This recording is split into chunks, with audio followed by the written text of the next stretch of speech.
Duke University is not happy with their counterparts in Provo. BYU's athletic department announced today no evidence was found to confirm the claims of a Duke volleyball player. Well, she said a fan heckled her with a racial slur. Fox 13 News anchor Max Roth is on the story.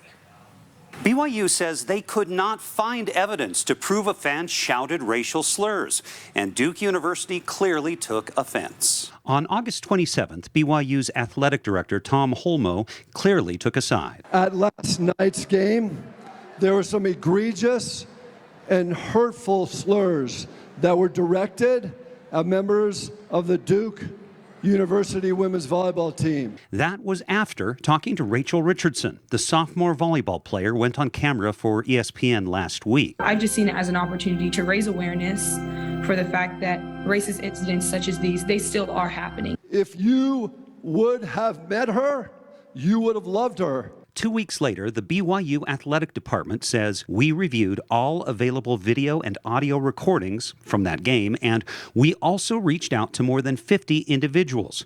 Those individuals including officials and members of both teams, fans, and arena security and management. The conclusion? From our extensive review, we have not found any evidence to corroborate the allegation that fans engaged in racial heckling or uttered racial slurs at the event. And because of that conclusion, BYU sincerely apologizes to that fan. They ended the statement anticipating criticism of bias, saying BYU and BYU athletics are committed to zero tolerance of racism. BYU students we heard from today say they think the school did the right thing then and now. I think it's better to act and have it been proven false than not act and know that it was true. I personally don't know whether it happened or not because I simply wasn't there.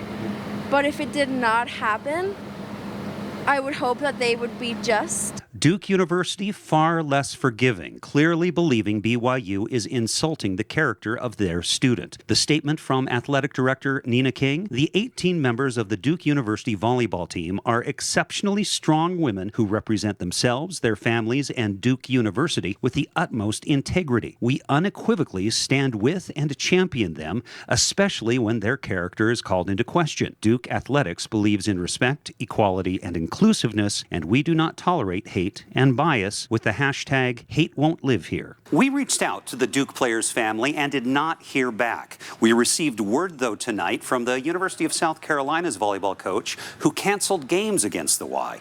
And she said, I continue to stand by my position. After my personal research, I made a decision for the well-being of my team. In studio, Max Roth, Fox 13 News, Utah.